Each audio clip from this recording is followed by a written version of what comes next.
Greetings! You're watching Million Mile Garage, and today it's millions of cars in the garage, and these are my vintage diecast vehicles. And today we're going to talk Tomica. Some people know it as the Tomy pocket car, which I thought was a really interesting way to differentiate from Matchbox, which you notice in any of these videos. I tend to call all of these my Matchbox cars. But these Japanese ones were really nice. And starting around 1974, I got my first one from Zayre's in Lakeland, Florida, and it was that little beauty right there. It was a Honda Civic, gold with red interior. And the reason I picked that one is because I had a friend on the swim team at the YMCA, the Lakeland YMCA, and I'm going to say that was around 1975, maybe 76, and his mom gave me a ride home in one just like this a few times. I remember riding in a car just like this. I don't think it had red interior though, but it was exactly like this car. Made in Japan. You know what was neat about the Tomicas compared to the Matchbox is they had little chrome mag wheels. All of them kind of had that same look. You know, whether it was the Honda Civic or the Datsun, the vintage Datsun, although, you know, it had larger wheels, right, because they were larger, skinnier wheels. Yep, Datsun, and then with some kind of Japanese writing to the right. Maybe that meant Datsun as well. Tomica. But I guess a lot of people just called them Tomy cars. So every chance I got when I went to Zayre's, I usually picked one out. Sometime around, I guess it was maybe 77, maybe 78. They switched to the Matchbox car style wheels, which I thought was kind of a cop-out at the time. But they just pulled it off so nicely. And just every one of these was just nothing but just beautiful detailed goodness. The paint jobs are always immaculate. The doors always open and close with precision. Just one little flick and they would close. I think every one of them had a little spring in the hinge, and they would just go right close. Click. Yeah, even as a young 10-year-old, I could kind of tell the difference between high quality and not so high quality. And I'm not going to pick on any one particular make because I like them all. But let me share some of the ones that are unique to me. There's the Gull Wing. And that was a later purchase. And this one might have even been purchased at the Palm Beach Gardens Mall, maybe as early as 82 or 83, maybe. And sometime around, I guess, 86 or 87, I just didn't notice them anymore. And I don't know if it's because I think it was KB that had them in the Gardens Mall later on in life. You know, early on it was the Zayre's in Lakeland, Florida. But I always thought they compared very favorably to Matchbox. I thought they were every bit as good as far as the paint job. So I'm just kind of comparing my Matchbox Countach to my Tomica Countach. And, you know, they both have the opening hood with the detailed engine bay. The Tomicas tended to be a little smaller in scale. And they also did mark the scale, I think, on the bottom of each one, which is kind of neat. See, scale 161. 1978 Tomy. And it might have been 78 when they swapped the wheels. It was either 77 or 78. I don't exactly remember when. And I thought it compared very nice to this Matchbox Countach. I kind of like the Matchboxes because they were always a little larger. And that wheel was like that out of the package way back when, by the way. And I'm comparing this to a number 27, 1973 version. Or at least that's on the base plate, right? And I probably got that around 73. And they had some really neat models. The Jeep I really liked. And it says Mitsubishi Jeep on the bottom. And if I'm not mistaken, I didn't really think much of it. I thought it was kind of an odd-looking Jeep. You know, it didn't look like your typical, what we just called Army Jeeps when we were kids, right? The flat fender Jeep. If you notice, he has kind of a tall deck. And I think he's a little tall because I think he was supposed to have an overhead cam engine. So I guess that's when they went from the, what was it, the Go Devil 4 to the, I don't remember what they called the other one.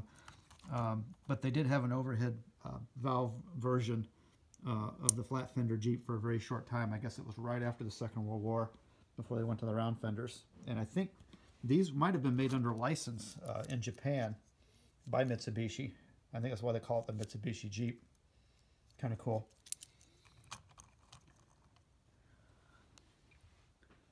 The Fire Chief wagon, I think that's the only Fire Chief wagon I ever had or could find.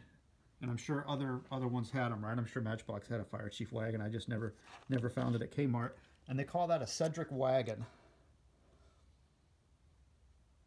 You know, it's really cool collecting these when you're a kid, because you kind of got cars from all over the world then. They had the, you know, the weird names on them. You know, and these are from Japan. If I understand it, Tomy is still around. I think they kind of brought it back over here in the States. But they're kind of like boutique cars. I think they're $4 or $5 a piece. And, you know, not exactly like they were made before. And I don't think they're made in Japan either. I think they're made in Thailand or something, kind of like everything else is Thailand, China, or Malaysia, right? So when you're collecting cars, it's not like you're collecting from all corners of the globe anymore, right? Like Majorette used to be France. Lesney products made the Matchbox cars. They were England. But anyway, I know I digress.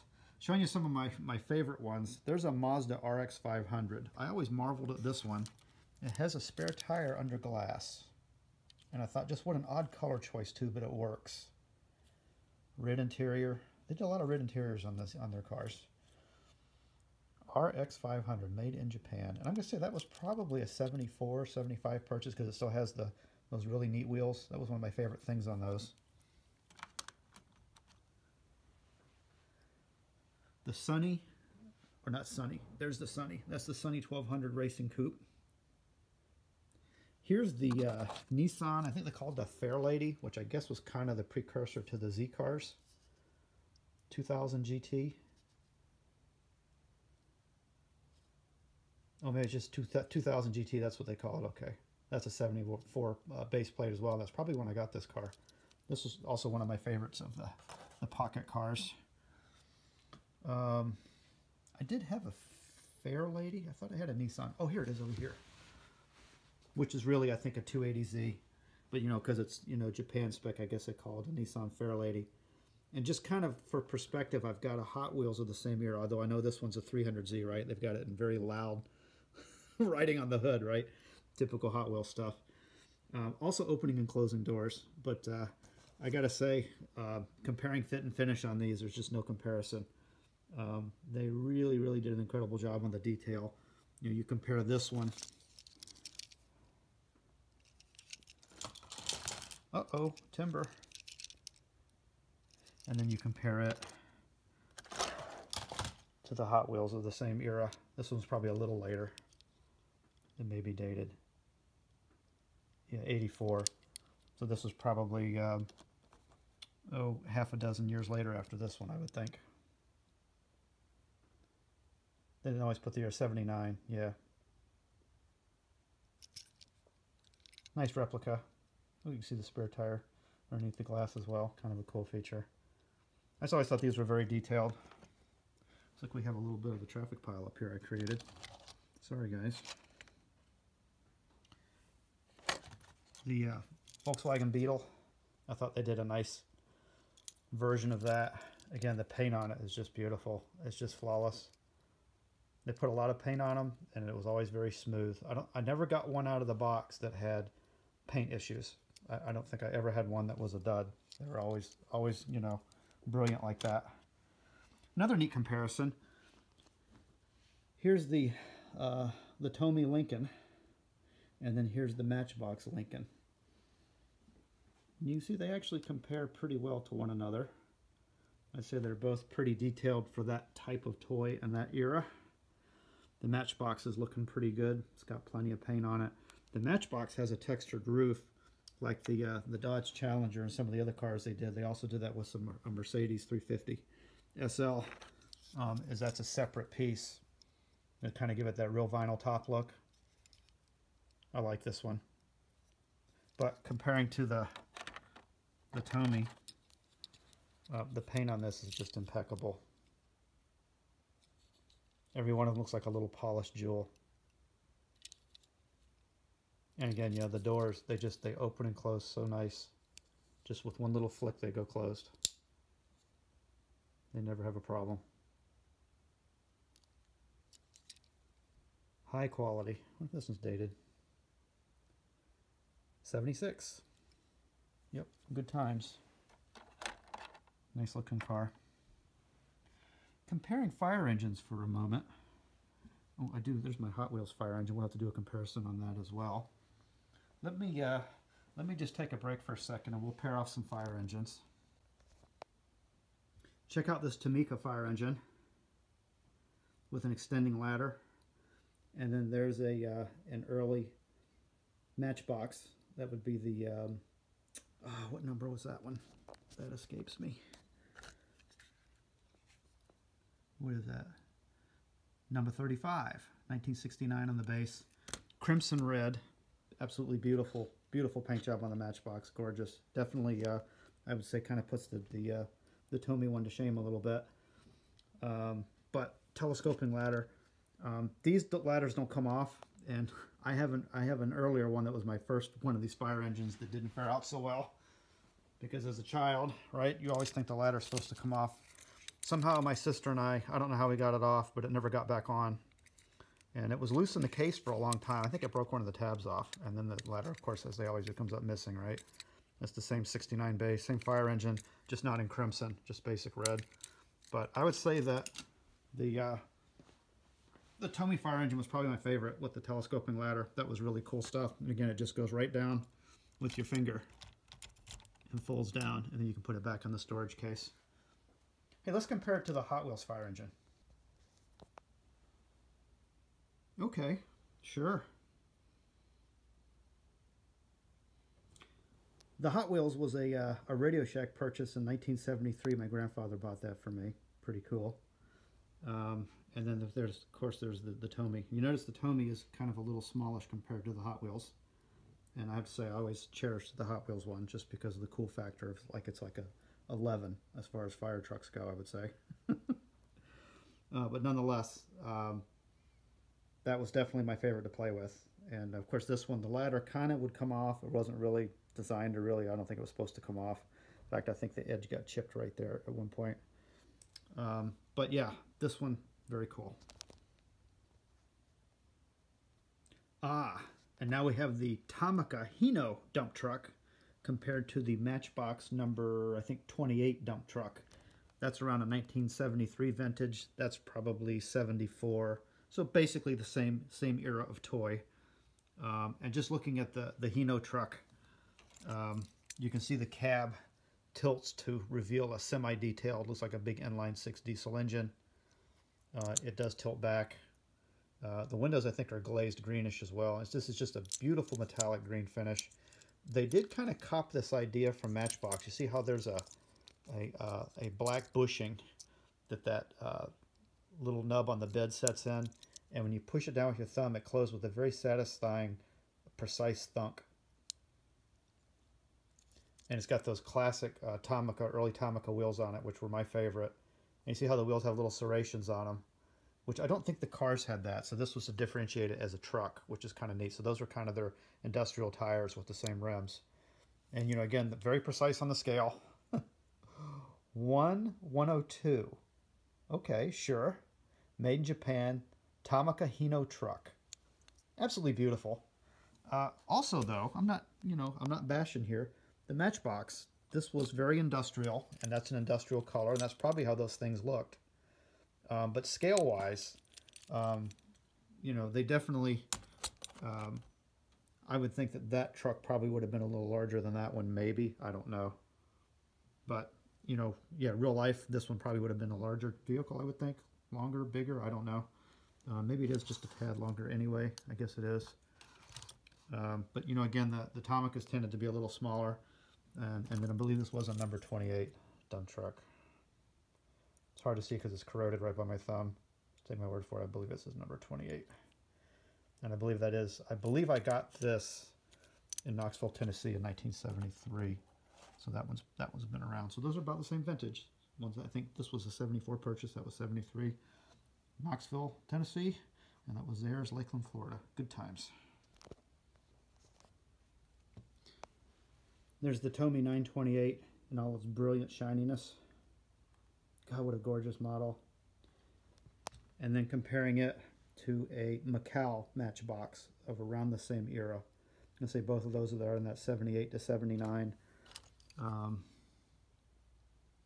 Yeah, Macau 79. Yeah, not every matchbox was gorgeous, that's for sure. And I'm going to say this one was 78 or 79-ish as well. This may have a date on the base. Yeah, 1978, Tomy. Yep. Scale, 163. They're very, very precise about their scale. Whereas the matchbox, you know, they're 164-ish. But you see how much larger the matchbox is compared to that one. And, you know, you look at the details on this one, and you look at the details on that one. And you can't tell really on the video, but just the opening and the closing of the doors. Like this one, you have to like mash it in to get it to close. This one, I guarantee you, the only thing you have to do is flick it to get it to close. Yep. That's one thing I noticed right off about the Tomy cars, the opening and closing of the doors. What does that remind you of? Kind of like the opening and the closing of the doors when the Japanese cars first came over to the States, right? I had a 78 Camaro. When you close the door, it made a nice solid thud, but all the pieces in the door were still moving after the door stopped. Whereas if you had a friend with a Celica, I think it was one of the first Japanese cars I rode in was like a 80, I think it was an 82 Toyota Celica. Might have been a 78. I can't remember if it was a 78 or an 82. It kind of looked like that one, except it was silver. And everything on the car fit right. It was just a really solid little car. And you know, here's kind of my row of, you know, Japanese goodness as well here too. Here's a Corolla. My cousin Mike had a Corolla of about that vintage. As they call this a Corolla 11, Toyota 11. But he had a Corolla. I think his was a two-door. It might have been a little newer than this one, but it was a good car. But he lived in Connecticut, so it got dissolved. Let's do another comparison. Let's stack off these two Rolls Royces. I know that one of them's I think a Silver Cloud, and the other one's a Mark, but nonetheless.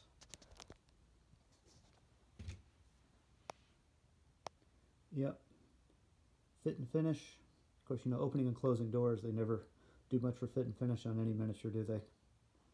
But then you have the Matchbox Rolls, which is an older casting, as you see how they had the raised lines on the where the doors would open. And the paint on this one was always a little thin out of the box. This was a Gandy toy store buy in Lakeland, Florida, around 1974, 75, which I thought was cool because they had the older star wheels, like my first gen Volkswagen Fastback number 67. But again, just looking at the finish on these, the rolls looks good under the light. That little dot in the roof was always there from day one on the paint.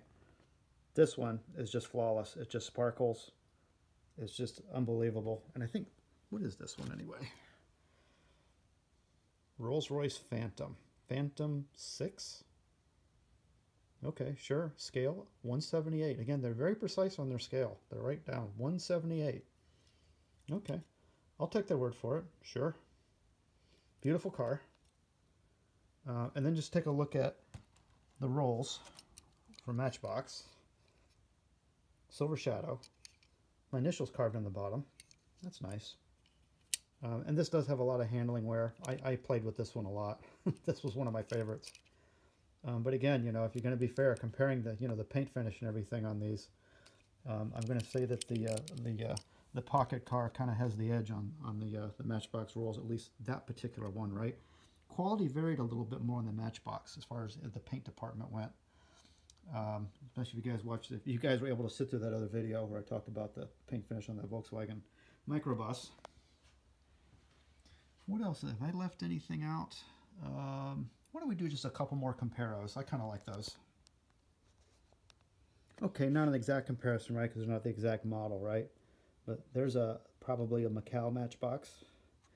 And then there's a still Japanese made. I think that's a 320i. And again, you just come in and you look at the fit and finish on these things. And they're just incredible. Just really glossy.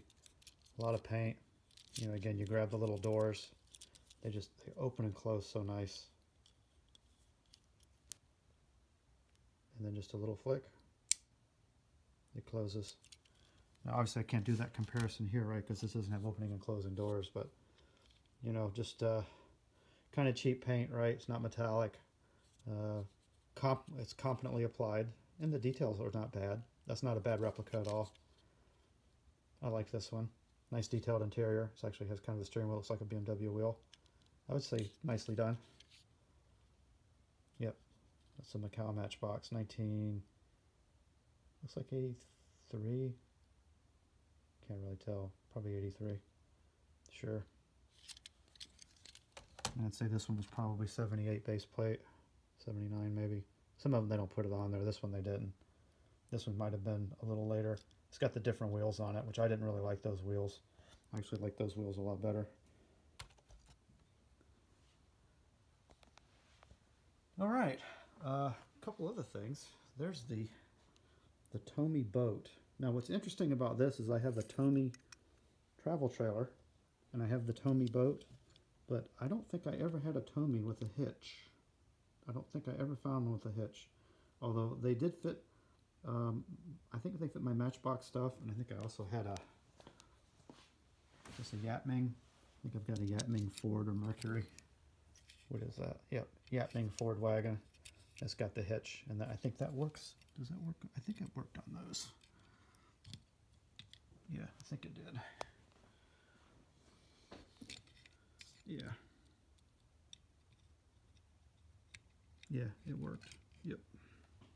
There you go. I did have a way to pull it. Kind of a nice little boat. Kind of looks like my real boat.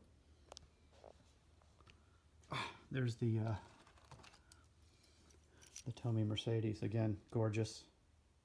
Not my favorite wheels. I like the earlier ones, but again, it just was kind of like a, you know, I hate to say it, it was really kind of like a higher quality Matchbox car. You know, unfortunately by, I guess by the late 70s, I guess Matchbox was really taking it on the chin because they had all the competition from Hot Wheels, all that cheap labor overseas, all that Hong Kong labor at the time. So, you know, and they were, I guess they were struggling. I guess by 82, Matchbox had actually gone into receivership, and they got bought out by a company called, I think it was Universal International or Universal Associated. That's a whole story in and of itself. And I got another story about Tomy that will involve Johnny Lightning, but we'll pick up on that on next time. Oh, I do like to compare. Let me just show you guys the Matchbox boat, because I do like me some Matchbox. So here's the Matchbox boat, and look how it compares. I know it's a different style boat, right? It's kind of a cabin cruiser, inboard outboard, right? And this, I think this boat probably dates back to like 1966. That's pretty early. So you look at the detail on the Tomy, and it's got, you know, a nice glazed windshield, a semi-detailed outboard. It's got those beautiful wheels on the trailer. And then of course the Matchbox one, you know, because it's super fast. It's not very blingy. But that one used to get towed by the 59 Impala. That's a very early Matchbox. Like before me, like my wife's grandfather gave me this one. They didn't have interiors in them either, kind of cool. I know I was supposed to just be talking Tomy, but they're all kind of interrelated, right? Because they're all Matchbox to me. At least when I was a kid, it was always, let's go play with Matchbox cars. And some of the Matchbox cars were from Japan, and they were called Tomy. And some of them were from Hong Kong, and we called them Hot Wheels. Here's one of my very early Hot Wheels.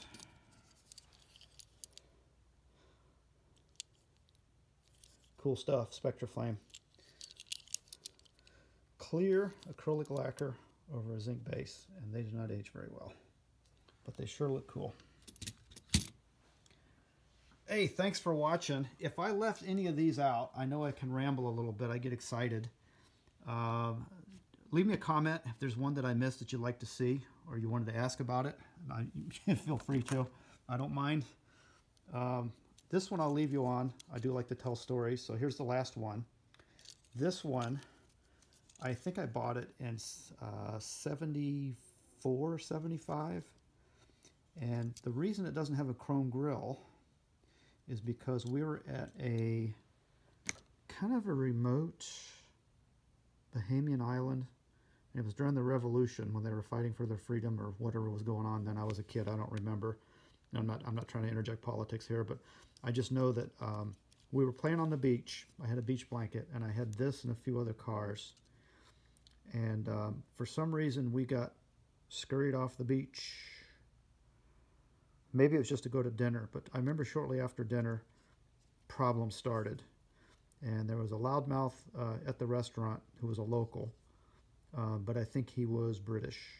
And he had like a 68 Oldsmobile. And it got set on fire. And the Danish lady that ran the resort we were at, it was a husband and wife thing, she had a very thick accent, but my parents could swear she said that he got shot in the head. And later on she claimed he got shot in the hand, but it did, the two ways she said it were completely different.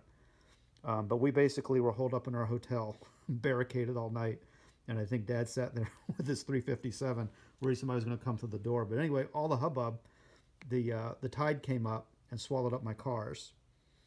So when we came out the next day after daylight, I think it was a few hours before the tide receded, and I was able to collect my cars. But what had happened is, because this is a zinc base, and anybody who knows marine stuff, zinc is a sacrificial metal that's usually attached to the bottom of the boat to keep other things from getting dissolved, like the propellers and the outboards and all that stuff. Well, I think what had happened is the zinc on this base, which is what that bumper's attached to a part of, must have reacted with the vacuum metallized grill, and it must have basically boiled it off in the salt water. You know, some type of electrolysis took place and removed it off the grill. There's just a little sliver of silver left inside one of those headlight buckets, and that's all that remains of that. Kind of a cool story, huh? But amazingly, the car didn't corrode. We stuck them in the sink and rinsed them off, let them soak, I think, in the sink for a couple hours. Soaked the zinc in the sink, right? And it's still with me to this day, but it forever changed the look of that one, didn't it? All right, on that, I will let you guys go. Thanks for watching, and we'll talk to you next time.